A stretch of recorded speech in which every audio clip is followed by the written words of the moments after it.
आप देख रहे हैं एमपी न्यूज। मैं हूं निधि आपके साथ और स्वागत आपका एमपी न्यूज के खास कार्यक्रम न्यूज रूम में, जहां कुछ खास खबरें, कुछ खास अपडेट्स हम आपसे शेयर करेंगे।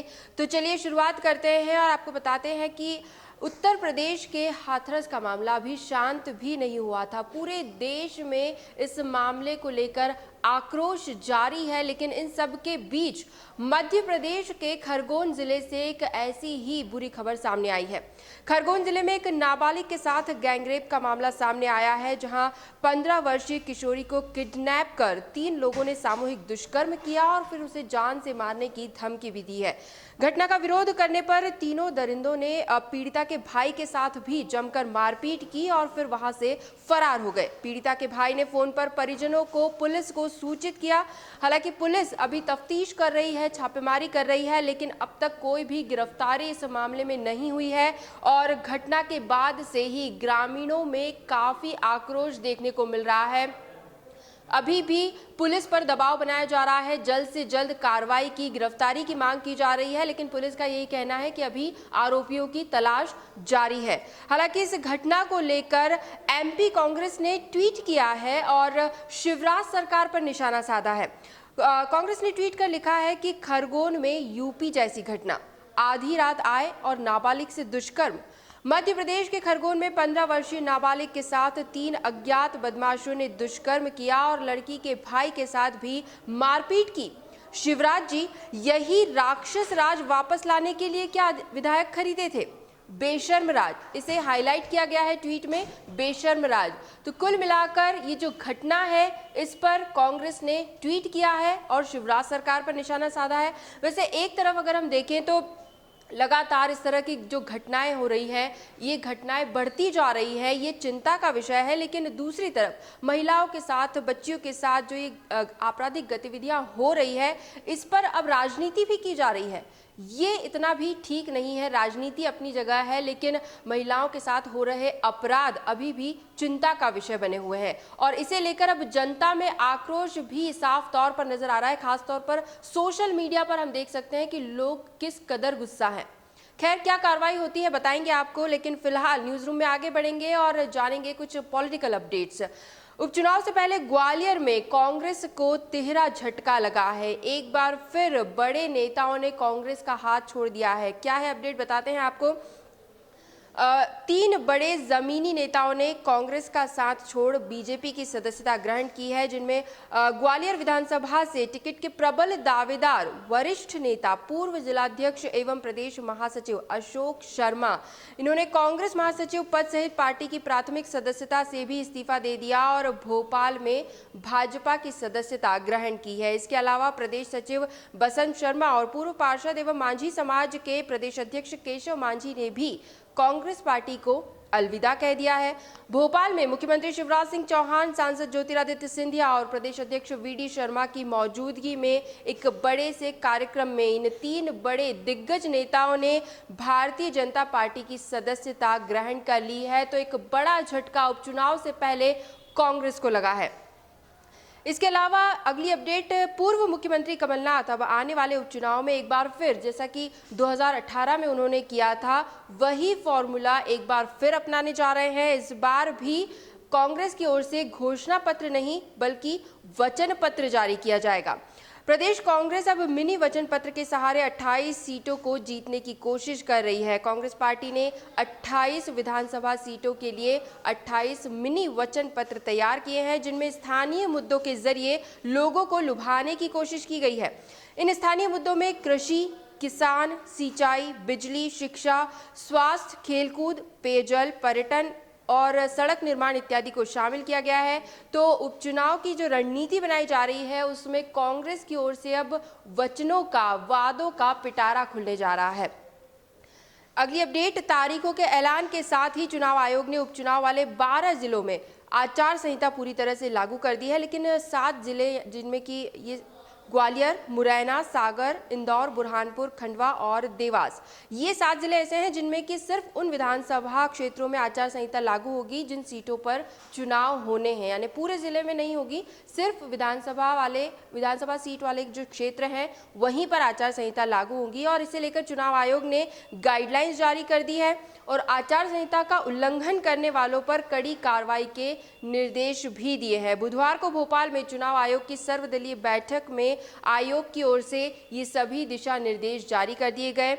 वैसे ये जो सर्वदलीय बैठक हुई, इसमें एक और खास बात रही। बैठक में कांग्रेस ने प्रदेश सरकार में शामिल 2 मंत्री गोविंद सिंह राजपूत और तुलसीराम सिलावट को मंत्रिमंडल से बाहर करने की मांग रख दी है। कांग्रेस का कहना है कि दोनों नेताओं का कार्यकाल 6 महीने बाद 20 अक्टूबर को खत्म हो रहा है और इसे ध्यान में रखते हुए उन्हें अभी से मंत्रिमंडल से बाहर करने का फैसला करना चाहिए। इसके अलावा कोविड-19 के मरीजों के लिए अलग से मतदान केंद्र बनाकर उन्हें भी मतदान करने का अधिकार देने की मांग भी रखी गई है। तो बुधवार को चुनाव आयोग की ओर से सर्वदलीय बैठक जो है वो आयोजित की गई। इसमें अलग अलग मांगे भी रखी गई, मंत्रियों को हटाने की मांग भी की गई है और कोविड-19 के मरीजों के लिए अलग से मतदान केंद्र बनाने की मांग भी रखी गई है। जो भी होगा फैसला बताएंगे जरूर आपको, लेकिन फिलहाल बढ़ेंगे अन्य खबरों की तरफ। भोपाल में भी एक अहम बैठक हुई है। ये बैठक भाजपा की थी। बीजेपी प्रदेश मुख्यालय में दिग्गज नेताओं की अहम बैठक हुई और यहाँ पर भी नई रणनीति बनाई जा रही है। और खास अपडेट ये है कि करीब 3 घंटे तक चली इस बैठक में प्रत्याशियों के नामों को लेकर खास विचार मंथन किया गया और सूत्रों की माने तो 25 सीटों पर बीजेपी प्रत्याशियों के नाम लगभग तय हो चुके हैं और अगले 2 से 3 दिनों में ये सूची जारी भी कर दी जाएगी। तो बीजेपी में भी विचार मंथन का दौर चल रहा है। प्रत्याशियों के नाम पर सोच समझकर सहमति बनाई जा रही है और अगले 2 से 3 दिनों में हमें ये नाम भी जानने को मिल जाएंगे। एक अपडेट शिवपुरी से। मध्य प्रदेश के शिवपुरी के जिला अस्पताल में एक बड़ा हादसा हो गया। अस्पताल में कोविड-19 के आईसीयू में बुधवार दोपहर आग लग गई। बताया जा रहा है कि आग वेंटिलेटर के हाई फ्लो ऑक्सीजन मशीन में तेज धमाके के बाद लगी है और आग के बाद अस्पताल में अफरा तफरी का माहौल बन गया। तुरंत मरीजों को शिफ्ट किया गया और इस दौरान ऑक्सीजन ना मिलने से एक 65 वर्षीय मरीज की मौत भी हो गई है।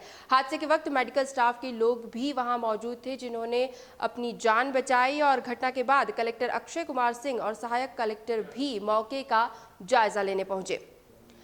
अगली अपडेट होशंगाबाद से। 7 महीने से बंद होशंगाबाद में स्थित सतपुड़ा टाइगर रिजर्व आज से सैलानियों के लिए खोल दिया गया है। कोरोना संकट काल और फिर मानसून जिसमें भारी बारिश देखने को मिली, तो इस वजह से 7 महीने से सतपुड़ा टाइगर रिजर्व जो था वो बंद था, लेकिन अब उसके दरवाजे सैलानियों के लिए, पर्यटकों के लिए खोल दिए गए हैं। अब यहाँ पर पर्यटक जंगल सफारी का आनंद भी ले सकेंगे और खास बात यह है कि इस बार देनवा के बैक वाटर में बोटिंग का आनंद भी उठा सकेंगे पर्यटक। ये एक अच्छी फैसिलिटी दी जा रही है क्योंकि इस बार बारिश अच्छी हुई है तो देनवा नदी में लबालब पानी भरा हुआ है और इसका जो बैक वाटर है वहां पर बोटिंग की व्यवस्था की गई है रिजर्व की ओर से। हालांकि माना जा रहा है कि कोरोना संकट काल है तो ऐसे में ज़रूर विदेशी पर्यटक जो है वो तो इतनी संख्या में यहाँ नहीं आने वाले हैं और स्थानीय पर्यटक जो है वो भी कम संख्या में रहेंगे, लेकिन फिर भी यहाँ पर इंतज़ाम पूरे किए गए हैं, व्यवस्थाएं पूरी की गई है। सैनिटाइजेशन को लेकर, थर्मल स्क्रीनिंग को लेकर और भी जो मैनेजमेंट है वो पूरी तरह से सतर्क है। जब भी पर्यटक वहाँ पहुँचेंगे तो पूरी गाइडलाइंस का पालन ज़रूर किया जाएगा। लेकिन अच्छी खबर यही है कि 7 महीनों बाद आखिरकार सतपुड़ा टाइगर रिजर्व के गेट पर्यटकों के लिए खुल चुके हैं। अंत में बात करेंगे कोविड-19 के अपडेट्स को लेकर, संक्रमण को लेकर क्या कुछ कह रहे हैं आंकड़े बताते हैं आपको। मध्य प्रदेश में पिछले 24 घंटों में एक बार फिर 2000 को पार कर चुकी है संख्या। 2004 नए कोविड मरीज सामने आए हैं। कुल संक्रमितों की संख्या 1,28,047 हो चुकी है। 35 मरीजों की मौत हुई है और कुल मौत का आंकड़ा 2,316 तक पहुंच गया है। वहीं मध्य प्रदेश में कल के दिन में 2,289 मरीज स्वस्थ भी हुए हैं। ये अच्छी खबर है। इंदौर की अगर हम बात करें, आर्थिक राजधानी इंदौर जो कोविड का एपिसेंटर बनी हुई है, इंदौर में 469 नए मरीज। कुल संक्रमितों की संख्या 24,475 हो चुकी है। 7 मरीजों की मौत हुई और कुल मौत का आंकड़ा इंदौर शहर का 572 तक जा पहुंचा है। 152 मरीज कल स्वस्थ भी हुए हैं। राजधानी भोपाल में एक बार फिर कोरोना ब्लास्ट, 272 नए मरीज सामने आए हैं और कुल संक्रमितों का आंकड़ा 17,945 तक पहुंच गया है। भोपाल में अगर हम देखें तो फिलहाल 2,150 एक्टिव केसेस चल रहे हैं, वहीं कुल मौत का आंकड़ा 394 तक पहुंच गया है।